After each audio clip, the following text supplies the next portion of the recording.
আমাদের প্রেজেন্ট করছে, আমাদের ওইভাবেই কাজ করতে হবে, কারণ আমরা তো ওখানে কামড়া দিতে গেছি এক কথায়। সো এটা একদম ভাইরাল হয়ে গেছে। আর আমি একটু বলতে চাই আপনাদের সবাইকে যে বর্ষা চৌধুরী দিন শেষে একজন বিজনেসম্যান সবসময় কিন্তু লাভের আশা করে। আমি আজকে 5 বছর মিডিয়াতে লসই দিয়ে দিতেছি। তো সেই জায়গা থেকে আমার একটা সিদ্ধান্ত নেওয়া, শুধু আমি না, আমার টিমে যারা আছে সবাই, বর্ষা চৌধুরী আমাদের মুন্না খান মাল্টিমিডিয়ার একজন প্রমোশনাল পার্টনার। আচ্ছা মুন্না ভাই, আমরা একটু মানে অনেক জায়গায় অনেক কানা খোঁজা হচ্ছে যে একদম হিজাবি নারী হিজাব করেছেন, আবার কেন হিজাব খুলে আবার মানে সে আবার হিজাব ছাড়া কেন ফটোশুট করছেন, এটা একটু খোলাসা করে দিবেন আপনি, যেহেতু আমরা সবাই করেছি, অনেকে ভাবছেন মুন্নার জন্য এটা করেছেন। আপনি কি আইসে দেখছেন না হিজাব করা আছে? হ্যাঁ, এখন একদম প্রফেশনাল, একজন সিঙ্গার, একজন আর্টিস্ট যখন কাজ করতে যাবে স্পটে, তখন কি সে হিজাব করে কাজ করতে পারবো? যদি হিজাব ক্যারেক্টারে থাকে, গল্পে যদি হিজাব থাকে তো অবশ্যই করবো, আর যদি হিজাব না থাকে তো কীভাবে করবো? যেহেতু সে কাজ দিন শেষে কিন্তু একদম সে আর্টিস্ট, সে কাজ করতে হলে অবশ্যই হিজাব করতে হবে। আর হিজাব পরে থাকতে পারতো যদি এমন হতো যে সে কোটি কোটি টাকার মালিক, বহুত বড় একজন বিজনেসম্যান, যদি কাজটা যদি না করতো তো অবশ্যই এই জায়গায় হিজাব পরে থাকতে পারতো। এখনো তো হিজাব পরে অফিসে আমি সবসময় দেখি, যখন আমি আমার সাথে যখন চলাফেরা, আমি আসলে আমার ব্যক্তি জীবনটা আর প্রফেশনাল লাইফটাকে একটু আলাদা করেই রাখতে চাচ্ছি এবং আলাদা করেই রাখি। এখন দেখেন, যদি আমার এবং মুন্নার যে কাজটা করেছি, যে ব্র্যান্ডগুলো, সেই ব্র্যান্ডগুলো যদি বলতো যে আপনি হিজাব পরেই কাজটা করেন, তাহলে আমি সেটাই করতাম। সেই ব্র্যান্ডের ডিমান্ডটাকে আমাকে ফুলফিল করতে হয়েছে, বিকজ তারা আমাদেরকে পে করছে। এটা একটা প্রফেশনাল কাজ, এবং একটা ড্রেসকে, একটা আউটফিটকে সবার কাছে রিপ্রেজেন্ট করার জন্য সবচাইতে বেস্ট এফোর্টটা একটা আর্টিস্টের দিতে হয়। এবং যখন এই কাজটা সাকসেস হয়েছে, আমাদের ভাইরাল হয়ে গেছে এবং সবার কাছে গেছে বিহাইন্ড দ্য সিন, তার মানে ইটস মিন আ লট। এবং আমার মনে হয়েছে যে আমি আমার কাজের জায়গায় ভাই টাকাটা নিচ্ছি, হালাল করে টাকাটা নিচ্ছি। আমি আমাকে যে শর্তগুলো দেওয়া হয়েছে সেই শর্তগুলো আমি পূরণ করেছি। এখন যদি কোনো একটা বোরখার কোম্পানি এসে, কোনো একটা হিজাব আবায়ার কোম্পানি এসে যদি আমাকে বলে যে আপনার মুন্নার একটা কাপল শুট নিতে চাই, মুন্না হচ্ছে ড্রেস কোড ওর এইটা, আমার হচ্ছে হিজাবের কোনো লুক, এন্ড ইয়েস আমি অ্যাপ্রিশিয়েট করব। আপনি সোশ্যাল মিডিয়ায় কখনো লাইভে এসে হাসেন এবং কখনো কান্না করেন, এই যে বিষয়গুলো আমরা অভিযোগ করেছি যে এটা নাকি সম্পূর্ণ নাটক করেন, আপনি কি বলবেন এই বিষয়ে? বাস্তব জীবনে আমরা সবাই অভিনেতা, হ্যাঁ, আর আমরা প্রত্যেকটা মানুষ অনেক বেশি আবেগী। আপনি যদি বলেন আপনার ভিতরেও রক্তমাত্রা আছে, আমারও আছে। দিন শেষে একটা নারী হয়ে সমস্ত দিক যখন সামলায়, তখন খুব নর্মালি চোখে পানি আসে। অসুস্থ বাবার কথা চিন্তা করে, নিজের লাইফ স্টাইল চিন্তা করে, কিভাবে উত্থান থেকে পতন হচ্ছে, কিভাবে কতটা স্ট্রাগল করছি, কিভাবে যাচ্ছে, ওইটা না হইলে ওইটা হইতো, এই ভাবনাগুলো আমাকে ভাবায়। এবং দিন শেষে সোশ্যাল মিডিয়া আমার এমন একটা জায়গা যেখান থেকে আমি উপার্জন করি এবং আমাকে মানুষ ভালোবাসে, তাই না? তো তাদের সঙ্গে আমার ভালো থাকা, খারাপ থাকা, যেমন আমি উদাহরণ দিই, গতকালকে আমার বড় ফুফু মারা গেছেন বলেছি, এবং তারপর আমার বাবা তো হসপিটালাইজ 4-5 দিন ধরে, আমি বলি না এটা, কালকে বলি নাই, গতকালকে পোস্টটা করেছি। তো এর মধ্যে রাতের বেলা লাস্ট নাইটও আমি খুব কান্নাকাটি করেছি, গতকালও আমি খুব আপসেট ছিলাম, হোল ডে আপসেট ছিলাম, আমি কোনো প্রমোশনাল কাজও করিনি কালকে। তো তখন মুন্না আমাকে ফোন করলো, আমি শুনবো যে আমি খুব আপসেট। মুন্নার ম্যানেজার, মুন্নার অ্যাসিস্ট্যান্ট, মুন্নার সহযোগী যারা আছে, পুরো গাড়ি ভরে, আমার কাজিনও ছিল আমার বাসায়, একেবারে পুরো গাড়ি ভরে আমার বাসায় গেছে। বাসায় গিয়ে আমাকে ফোন দিয়েছে যে নিচে নামো, এন্ড দেন ও আমাকে নিয়ে কালকে একটু মাওয়া টাওয়া ঘুরে আসলো, যে তুমি এটা তোমার লাইফ, এটা মেনে নিতে হবে। সো দুঃখ, একবার হাসবো, একবার কাঁদবো, প্রত্যেকটা মানুষের জীবনে হাসি, কান্না, দুঃখ, সুখ সব আছে। কারোটা প্রকাশ্যে আসে, কারোটা আসে না। আমারটা বেশি প্রকাশ্যে আসে কারণ আমি সোশ্যালে অনেক বেশি অ্যাক্টিভ।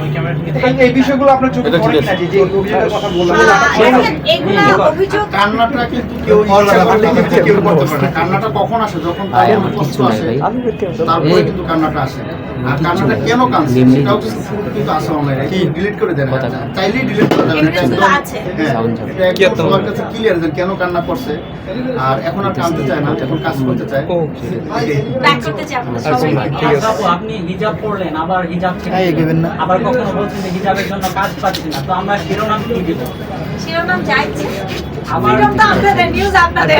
আবার শিরোনামটা আপনাদের, এই চেঞ্জটাকে আমাদের পরিবর্তন। আপু একটা প্রশ্ন আছে, আমি বলি আপনারা বলবেন, আপনি যদি শিরোনাম বলেন তাহলে বলেন পেটের দায়ে হিজাব খোলা, এমন একটা দিয়ে দিন, পেটের দায়ে হিজাব খোলা। হচ্ছে বিবাহ করতে। আচ্ছা, আমরা একটা শুনেছিলাম আপনাকে বলতে যে 1 কোটি টাকা দিলেও আমি হিজাব খুলবো না। হিজাব অবশ্যই করব, হিজাব অবশ্যই করব, প্রফেশনাল প্লেয়ার কাজ যদি করতে চায় আমি আমার আপনি হিজাবটা ক্যারেক্টারের এখনো জন্য পড়ে, এখনো পড়তেছে, আমি স্টিল অলরেডি হিজাবে আছে। আমি কথা প্রশ্ন শেষ করি। আপনি একবার বলেছিলেন, আমরা শুনেছি 1 কোটি টাকা দিলেও আমি হিজাব খুলবো না। আবার হিজাব হচ্ছে নারীদের পর্দার একটা অংশ, অবশ্যই আমরা পর্দাটা মেইনটেইন করব, কিন্তু আমি কাজের জন্য হিজাব খুলছি। এখন আসলে আমি কোনটাকে বেশি প্রায়োরিটি দেব? আমার ইসলামিক দৃষ্টিকোণ থেকে আমার পর্দাকে বেশি প্রায়োরিটি দিব না কাজকে বেশি প্রায়োরিটি দিব? বা পর্দার জন্য কাজকে ছাড়া যায় কিনা? বাস্তবতাটা হচ্ছে আমি বাস্তবতাতে বিশ্বাসী। দিন শেষে আমার বাবা মা আমার বাচ্চাদের সমস্ত লাইবিলিটি আমার কাঁধে। হ্যাঁ, আমার কাজের জন্য আপনারা খেয়াল করে দেখবেন, শুধুমাত্র কাজের জন্য হিসাব খোলা, কাজের জন্য, আবারও বলছি শুধুমাত্র কাজের জন্য। তাহলে কি আপু আপনি আমার হিজাব এই ব্যবসায়ী? বাস্তব জীবনে হ্যাঁ হিজাব ব্যবসায়ী তাই মনে হয়। আপনার করতে তাই মনে হচ্ছে। হিজাব ব্যবসায়ী বলতে কি বোঝাতে চান? আপনি এক্সপ্লেইন করেন আপনি, তারপর আমি আপনার উত্তর দিচ্ছি। না, ওই যে আপনি বললেন যে হিজাব একবার খুলছেন, একবার বলছেন যে হিজাবের জন্য কাজ পাচ্ছেন না, আপনি আবার বলছেন যে এই হিজাব হলো আমি কাজে বিশ্বাসী, বাস্তবতায় বিশ্বাসী, কিন্তু হিজাবটা তো আমাদের ইসলামের দিক থেকে পর্দার একটা অংশ। তো সেই হিসেবে আপনি একবার খুলছেন হিজাব, আবার ধরছেন, আবার খুলছেন, আর বলছেন বাস্তবতায় বিশ্বাসী, সেই হিসেবে বললাম আর কি। দেখেন, আমি হিজাবটা বলতে কি আমি আপু, ক্যামেরায় বলবেন। পরিপূর্ণ পর্দাটা আমি করতে পারছি না। একটা আর্টিস্ট কখনো পরিপূর্ণ পর্দা করতে পারে না যতক্ষণ সে মিডিয়া থেকে টাটা বাই বাই না দেয়। যেহেতু আমি ইন্ডাস্ট্রিতে আছি, যেহেতু আমাকে কর্ম করে খেতে হচ্ছে, যেহেতু আমি কাজ করছি, সেক্ষেত্রে আমি হিজাব করছি, আমি বরখা পড়ছি অফ ক্যামেরায় এবং অন ক্যামেরায়। যখন আমি সোশ্যাল মিডিয়ায় কাজ করছি বা আমার প্রজেক্টগুলো আসছে, তখন কিন্তু আমি চেষ্টা করছি বেস্ট এফোর্ট দিয়ে। যেখানে আমি অবশ্যই ব্র্যান্ডের সঙ্গে কথা বলে নিচ্ছি যে আমি কি এখানে হিসাবটা ক্যারি করতে পারবো। ব্র্যান্ড যদি বলছে যে ইয়েস আপু ইউ ক্যান, দেন আমি ওটা করছি। আর যদি বলছে না আপু এটা আসলে ফুটবে না বা আমাদের অবজেকশন আছে, তখন কাজের সাথে আমি হিসাবটাকে জাস্ট খুলে রাখছি, দ্যাটস ইট। কিন্তু এখানে আপনারা ধর্মটাকে নিয়ে আসবেন না, সরি, এটা একদমই ব্যক্তিগত একটা আমার কি বলে ব্যক্তিগত একটা জায়গা। এটা প্রত্যেকটা নারীর একটা খুবই সেনসিটিভ একটা পার্ট। এটাকে কখনোই আপনারা ব্যবসার সাথে তুলনা করবেন আচ্ছা না। আপু, এটা এটা তো আপনাদের কাছে আমার সাধারণ request। জনগণ, আপনি যেভাবে এক্সপ্লেইন করলেন, এটা সাধারণ জনগণ তো বুঝবে না। তো আপনি হয় খোলেন, নয় হিজাব ধরে রাখেন। এখন শোনার একটা কথা, সাধারণ জনগণ সবই বুঝবে সময়ের সাথে, একটু সময় দিতে হবে। হ্যাঁ, কারণ হঠাৎ করে বর্ষা চৌধুরী খুব খোলামেলা 3 কোয়ার্টার পরে যে বর্ষা চৌধুরী স্টেজ করে লাখ লাখ টাকা উপার্জন করতো একটা সময় গান দিয়ে, সেই গান থেকে কনভার্ট হয়ে এখন কিন্তু গানেই আমি নাই। কনভার্ট হয়ে আমি ডে বাই ডে যখন নিজেকে চেঞ্জ করছি, এটা রিসিভ করার জন্য অডিয়েন্সের টাইম লাগে। হুট করে অডিয়েন্স যে কোনোটা রিসিভ করবে না। সো আমাকেও অডিয়েন্স রিসিভ করবে, এটার জন্য অডিয়েন্সকেও আমাকে বুঝাইতে হবে, অডিয়েন্সও আমাকে বুঝতে হবে, দ্যাটস ইট। আর দিন শেষে দেখেন, কর্ম করে আমাকে খেতে হয়, সংসারের দায়িত্বটা আমার থাকে কাঁধে। ঠিক আপনারা যেমন এখন সবাই ক্যামেরা নিয়ে চলে এসেছেন, আলহামদুলিল্লাহ, আপনারাও এসেছেন আপনাদের প্রফেশন, আপনাদের পেটের তাগিদে, রাইট, আপনাদের নিউজ লাগবে, ঠিক আমার জায়গাটাও কিন্তু সেরকম। আমরা দিন শেষে আমরা বলতে পারি কাজের খাতিরে বর্ষা খুলতে পারে হিজাব, কাজের খাতিরে, এবং যদি সেখানে অবজেকশন থাকে, অবজেকশন আবারও নোট করছি, নোট দিস পয়েন্ট, যদি লেখা থাকে বা যদি আমাকে ব্র্যান্ড বলে আপনি এখানে হিসাবটা করতে পারবেন না, আমি কিন্তু আমার হাইলি রিকোয়েস্ট করব। আমার একটা প্রশ্ন ছিল, তাহলে আমি কোনটাকে আসলে বেশি প্রাধান্য দেব, ইসলামিক মানে ইসলামটাকে নাকি আমার আমার কাজটাকে? মনটাকে প্রাধান্য দিব আগে। আচ্ছা, এটা আমি ভেতর থেকে আল্লাহকে কতটা ভয় পাই, আমি 5 ওয়াক্ত সালাত আদায় করছি কিনা, আমি সেখানে আমাকে আগে বেশি বেশি পরিমাণে প্রাধান্য দেব। আমি সবচেয়ে বেশি প্রাধান্য দেব আমার ঈমানটাকে, আমি সৎ আছি কিনা, আমি অনেস্ট আছি কিনা, আমি যে কথাগুলো বলি সেই কথাগুলোর মধ্যে কতটা গার্ডস দিয়ে বলি। একটা মানুষ কিন্তু শুধুমাত্র মাথায় কাপড় দিয়ে করা যাবে না, সেই মানুষটা ভালো কি খারাপ। তাহলে পৃথিবীতে অনেক অনেক নারীরা আছে, তাই লাস্ট না? একটা প্রশ্ন, অনেক নারী আছে যারা পর্দা করেন না, অনেক হিরোইনরা আছে পর্দার ধারে কাছেও যান না, কিন্তু এই বর্ষা চৌধুরীর পর্দা নিয়ে এত আলোচনা সমালোচনা কেন হচ্ছে আপনি কি মনে করেন? আলোচনা সমালোচনার পেছনে কারণটা আছে যে আমি একটা স্টেটমেন্ট দিয়েছিলাম, যে 5 কোটি টাকা দিলেও আমি হিজাব করবো না, আমাকে মাথার কাপড় খোলানো যাবে না। হ্যাঁ, এরকম একটা স্টেটমেন্ট আমি দিয়েছিলাম। এবং ওই সময় আপনারা এটা অবশ্যই কাটবেন না, রাখবেন, ওই সময় আমি মানসিকভাবে প্রচন্ড বিপর্যস্ত ছিলাম। আমি সাইকিয়াট্রিস্ট, সাইকোথেরাপিস্ট এবং নিউরোলজিস্ট, আমার নার্ভে রক্ত জমে গেছে। আমি অনেকগুলো ডক্টরের আন্ডারে ছিলাম, ওই মোমেন্টে আমি অনেক মেডিসিনের উপরে ছিলাম। এন্ড তখন হয় না যে আপনারা দেখেছেন আমার যে দুর্ঘটনাটা ঘটে গেল লাস্ট 2024-এ, এরকম ট্রমাটাইজের মধ্যে আমি আমি বুঝতে পারছিলাম না আমি কখন কি বলছি। ইভেন তো ওই লাস্ট স্টেজে যখন আমি বলছি যে 5 কোটি টাকা দিলেও আমি ছাড়তে পারবো না, তখন আমার মাথায় কাজ করে ভাই আমার বাপ যে হাসপাতালে বা আমার আম্মু যে ডায়ালিসিস করাইতে হবে, আমার আত্মীয় যে অবস্থা, আমার বাচ্চার যে অবস্থা, আমি তখন কি করবো? আমি জীবন থেকে আমি এর জন্য আমি প্রশ্ন করতেছি, আপনি কেমন আছেন এখন? আপনি সুস্থ আছেন? আমি এখন আমার নার্ভের মেডিসিন চলছে, আমার টেস্ট আছে সামনে, টেস্টগুলো করার পরে বলতে পারবো। জাস্ট ব্রেনে হালকা রক্ত আচ্ছা, আমার একটা কথা জানার বর্ষা ইচ্ছা আছে। চৌধুরীর বিয়ে নিয়ে অনেক আলোচনা সমালোচনা, অনেক হাস্যরসাত্মক ব্যাপার তৈরি একটা হচ্ছে। কথা বলি, এখন ধরেন আপনি তো আমার সাংবাদিক ভাই, তাই না? আপনাকে আমি পাশে নিয়ে দাঁড়িয়ে একটা ছবি তুলে আমার পেজে আপলোড দিলে, কালকে যদি আপনাকে বলে আপনি আমার কাপল, আপনার আমি বউ, আপনি কি করবেন? What can you do? উত্তর দেন। আমি আমার যে স্টাইলিশ কোরিওগ্রাফার, যে থার্ড জেন্ডার, তার পাশে দাঁড়াইছি, সে তাকেও আমার জামাই বানাই দিছে। আমি আমার মেকআপ আর্টিস্ট, যে আমাকে মেকআপ করতেছে, তার পাশে দাঁড়াইছি, তারাও আমার জামাই বানাই দিছে। আমি মুন্না খান, আমার co artist, is my co artist, is my friend, ওর সাথে দাঁড়াইছে, ওরাও আমার জামাই বানাই দিছে। এখন এটা আমার কিছু করার নাই। কি তবে একটা জিনিস কি জানেন, আমি যেটা করি সেটা কিন্তু আমি প্রকাশ্যে করি। আমি আমার জীবনে যতগুলো উত্থান পতন গেছে প্রকাশ্যে। আমি যদি বিয়ে করি ডিক্লার দিয়ে বিয়ে করবো, আমি লুকোচুরি করবো না। আমি প্রেম করলে ডিক্লার দিয়ে প্রেম করবো যে হ্যাঁ আমি প্রেম করতেছি। সো আপনাদের আসলে আমার পাশে কাউকে দেখে জামাই বানায় দিয়েন না, এটা খুব দুঃখজনক। কিন্তু এই যে বিষয়টা বললেন, এটা কি আপনার সাবেক বা প্রাক্তন যে স্বামী আছে সে কি এই বিষয়গুলো ছড়াচ্ছে বা এরকম কিছু মনে হইতে হয়? পারে, তার হইতে পারে, এটা না হওয়ার তো কিছু নাই না। না হওয়ার কি আছে? কালকে একটা পোস্ট দেখলাম, বলছে যে না, অসুস্থ বাবাকে অসুস্থ বানানোর জন্য বারবার নাটক করে। অথচ না, আমার এটা- বাবাকে না, অন্য এক জায়গায় মিনিট, গিয়ে এক দেখে মিনিট, আসছে। এক মিনিট। এটা তো আপনারা জাস্টিফাই করতে পারেন, মেডিকেল তো আমিও গেছি, আমার পুরো টিম মেডিকেল গেছি। আপনারা জান, আপনারা জাস্টিফাই করেন, তো একদম ইমার্জেন্সি বর্তমানে আছে, তাই না? এদিকে তো চাপাও। আপনারা জাস্টিফাই করেন, দেখেন ওই জায়গা থেকে আসলে বাবা মা মিডিয়ার ভিতরে নাটক, আমি কাজ করি, আমি মিডিয়াতে কাজ করি, ও মিডিয়াতে কাজ করে। এখানে ফ্যামিলির বিষয়টা না নাই, কারণ তাদের দুজনের ভিতরে তাদের পার্সোনাল লাইফের ভিতরে, সেটা আপনার হইতে পারে, ওরও হইতে পারে, সবাই মিলে হইতে পারে। পার্সোনাল লাইফ, বিয়ে, মরণ, মৃত্যু, বিয়ে সবই হইতে পারে। কিন্তু এই বিষয়টা আমাদের এই কাজের আপনাদের আজকের জন্য আমরা ডাকছি, এই প্রশ্নগুলো করেন, হিজাবগুলো বাদ আচ্ছা, দেন। ওকে। আচ্ছা, এই একটু লাস্টে একটা প্রশ্ন করি আপনার কাছে, যে এই যে লাস্ট বিষয়গুলো আসছে প্রশ্ন সোশ্যাল করতে মিডিয়াতে বা আপনি পর্যন্ত শুনছেন 15টা। বিভিন্ন মাধ্যমে, তার সবাই। বিরুদ্ধে কি কোনো ব্যবস্থা নেবেন কিনা বা কি? এটা তো আমি ডায়ালগ হিসেবে ব্যবহার করে। আমি এখন আর কোনো তার কিছু বিরুদ্ধে নাই। তার বিরুদ্ধে এই মামলাটা অলরেডি আদালতে আছে, অলরেডি হাইকোর্টে আছে। সো এটা নিয়ে অনেক কিছু হয়েছে। এখন মামলাটা যেহেতু আমার থেকে আসছে না। আইনের কাছে চলে গেছে, তো ওখানে আমরা আইনের প্রতি আমি শ্রদ্ধাশীল। কি শেষে প্রশ্ন করতে পারবো? আমি শেষে প্রশ্ন করি, মনে মনে দিলে করবো। সেটা এই, হচ্ছে যে- বর্ষা আপু ক্যামেরার দিকে তাকাই নাকি? না, অবশ্যই। সেটা হচ্ছে যে আমার কাছে ইদানিং মনে ল্যাপটপ হয় মুন্না আসছে। খান আমি বর্ষার শেষ জন্য- করে না, না, না।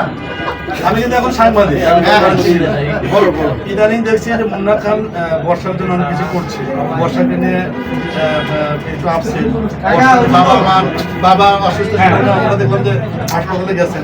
মামা একটু ল্যাপটপটা দিয়ে দেন। বলবেন আসলে কি আমরা বিয়ে করছি? এই মামা। না, আমার বিয়ে মামা, করার কোনো দিয়ে ওই দিন। নেই, বিকজ আমার দুটো বাচ্চা আছে, আমার বউ আছে, আমি তাদের অনেক ভালোবাসি এবং আমি তাদের একটা সাইডে রাখি, এটা ও জানে। যেহেতু আমার মুন্না খান মাল্টিমিডিয়া আমি 5 বছর কাজ করছি, আমি মিনিমাম এভারেজ মিডিয়াতে প্রায় 13 কোটি টাকা আমি নষ্ট করছি, ইনভেস্ট করছি। তো ওই জায়গা থেকে একজন ব্যবসায়ী সবসময় চায় দিন শেষে ব্যবসা, কথা ঠিক আছে ভাই? একজন ব্যবসায়ী সবসময় দিন শেষে ব্যবসা তো করে। নাই। তো ওই জায়গা থেকে আমি ভাবছি যে ও সিনিয়র, ওর অনেক অভিজ্ঞতা আছে, এটা তো সবাই জানা আছে, ও ব্র্যান্ড অ্যাম্বাসেডর সবচেয়ে সেরা। তো ওই জায়গা থেকে আমার মুন্না খান মার্কেটে আমি তাকে কি বলে Promotional partner। প্রমোশনাল পার্টনার হিসেবে আমি তাকে নিয়োগ দিয়েছি। তো যেহেতু আমি আবার কি বলবো? প্রমোশনাল পার্টনার, সেই ক্ষেত্রে তো ভালো মতো আমার দেখতে হবে, যেহেতু প্রশ্ন করেন। আমি একসাথে কাজ করতে আমার জানি একটা করে ভাই দাদা, কাকা করবো, কাকা শেষ করবো। আর কোন জায়গা থেকে আমি যেহেতু 10 দিন বাংলাদেশ থাকি, 20 দিন আমার বাইরে থাকতে হয়, বিদেশে থাকতে হয়। ওই জায়গা থেকে ইনভেস্ট করে না, সেটা হচ্ছে যে আমি যেটা আসছে বলবো, বর্ষার এই মুহূর্তে আশেপাশে কেউ নাই, সে একটা কঠিন একটা বিপদে আছে, সেটা আমরা জানছি। এই সময় বর্ষার পাশে মুন্না খানের সে দাঁড়িয়েছে। আমি তো জানি সবচেয়ে কাছের মানুষ আপনি পাশে না, না, না, থাকেন। এখন তো আমি সাংবাদিক, ওটা হলো পরে। সাংবাদিক হইলেও আপনাদের কাছের মানুষ সবসময়। না, না, না, এই আপনি মুহূর্তে- ডাইনি উপর দেন, বামে উপর দেন, তাহলে তো আপনি কাছে না, না, না, এই মানুষ। মুহূর্তে আমরা দেখছি যে পরিমাণ হেল্প আপনি তাকে করছেন অথবা তাকে যেভাবে আগলায় রাখছেন, সেক্ষেত্রে হচ্ছে যে এটা যে সারা জীবন থাকবে নাকি আপনাদের প্রমোশন শেষ হওয়ার পরে শেষ হবে? না, এটা বলা যায় না, কারণ বন্ধুত্ব সারা জীবনই থাকে। আগেই বলছে বন্ধুত্ব সারা জীবনই থাকে, কিন্তু বন্ধুত্বের বাইরে যখন অন্য কিছু চলে যায় ওটা বন্ধুত্ব ওই না। না, কারণ আমরা তো আমি এই দেশের মানুষের যে কান করায় বিশ্বাস, আমি আপনাকে কান করা মাথাটা দিলে ব্যথা করতেছে। দেখা যাচ্ছে সব কিছু ভেঙে চলে কথা শেষ হয়ে গেল না ওইটা ওটাতে বিশ্বাসী কিনা ওইটা সময় কথা বলবে, ওইটা সময় কথা বলবে যে বছরের সম্পর্ক থাকবে থাকবে কি থাকবে না, ওইটা সময় কথা বলবে। মুন্না ভাই আপনি 13 কোটি টাকার কথা বললেন যে এই মানে এখন যে ক্লান্তি লগ্ন চলতেছে এর মধ্যে আপনি 13 কোটি টাকা লগ্নি করেছেন, কত টাকা আসলে ফেরত না পেয়েছেন? না এটা 13 কোটি টাকা কিন্তু আমি একদিনে লগ্নি করি। আর তুমি কি করছো? তিনটা মুভি কিন্তু অলরেডি আন্ডার প্রসেস আছে এখনো, তিনটা মুভিতে কিন্তু আরো 6 কোটি টাকা চাই, 5 কোটি টাকা বাজেট আছে। আমি কিন্তু একবার কইরা ফলাইছি এটা না, একবার শেষ হয়ে গেছে এটা না। আমার কন্টেন্ট 200 কন্টেন্ট কিন্তু আমার ইউটিউবে আছে, ফেসবুকে আছে, আমার 100 কন্টেন্ট কিন্তু আমার প্যানেলে আছে। এটা নিয়ে আবার আপনারা উল্টো নিউজ করেন না। আমি বলছিলাম এবারই স্যার তুমি জিজ্ঞেস করো ইনভেস্ট করছি অলরেডি বাজেট রেডি সবকিছু। ওই জায়গা থেকে দিন শেষে একজন বিজনেসম্যান সবসময় তার ব্যবসাটাই আশা করে, ওই জায়গা থেকে ওকে আমাদের মুনাফার মাল্টিমিডিয়ার প্রমোশনাল পার্টনার হিসেবে নেওয়া। আচ্ছা বর্ষাপুর, আমার কাছে আপনার কাছে প্রশ্ন সেটা হচ্ছে কি আপনি কিন্তু এখন আশা করেন আসলে পরিমণির সাথে আপনার কি হয়েছিল এবং পরিমণি আপনাকে কি বলেছে? একেবারে একজন নায়িকা, পরি আমার বুবু, এটা আমার ব্যক্তিগত লাইফ। পরি আমার বুবু। আপনি কিন্তু অন্য জায়গায় সাক্ষাৎকারে বলেছেন, আমাদের বললে আমার বড় বুবুর জায়গায় থাকবে, সে সাচ এ সুইট লেডি, আমি বলেছি। এবং ও আমার কাছে ইন্সপিরেশন।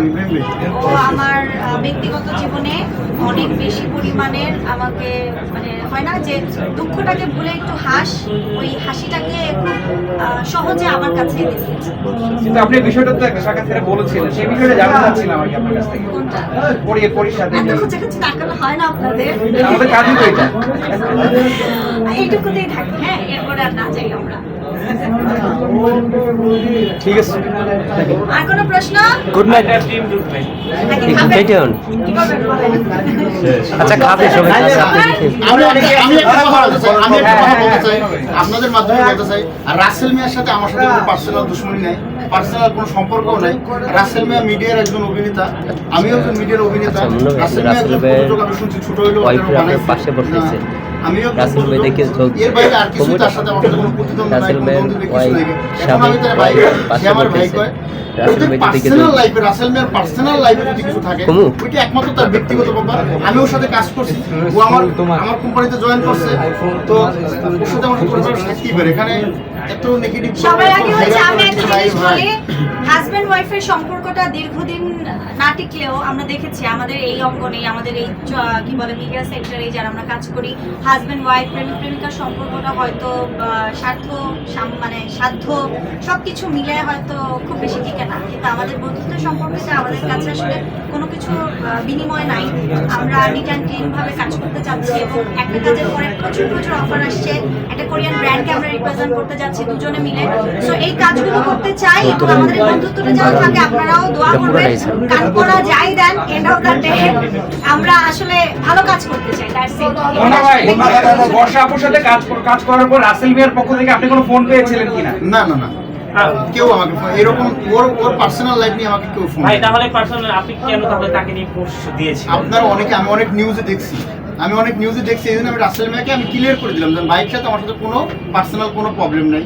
সে এখনো আমাকে দেখলে ভাই বলে, আমিও তাকে দেখলে ভাই বলি, ঠিক আছে? তার প্রতি আমার সম্মান শ্রদ্ধা এখনো আছে, সারা জীবন থাকবে। কিন্তু তার কিন্তু সে তো ভালো না, সে তো আপনাকে দেখা যাচ্ছে আমাকে মারার মতো হুমকি দিচ্ছে। সে যদি আপনাকে মারার মতো হুমকি দেয়, আপনাকে মামলা দেবে, আমাকে যখন মামলা দেবে তখন আমি মনে দেখে নেবো। কিন্তু মুন্না ভাই বিভিন্ন সোশ্যাল মিডিয়াতে কথা বলছে, সেটা কি আপনাকে জেলাস ফিল করে করছে? হতে পারে। না না, সেটা দেখেন, আপনার ঘরের বউ যখন পরের সাথে কাজ করে তখন তো একটু লাগবেই ভাই। বাট এখন তো আর বউ নাই, তারপরও তো লাগবে ভাই, কারণ বউ তো ছিল এক সময়, বউ তো এক সময় ছিল। হ্যাঁ, নাইলে আকাশ নিবিড়কে কেন বলবো যে আমার বেডে যাও কেন, আমার একবারে দিছে। থ্যাংক ইউ ভাই, থ্যাংক ইউ।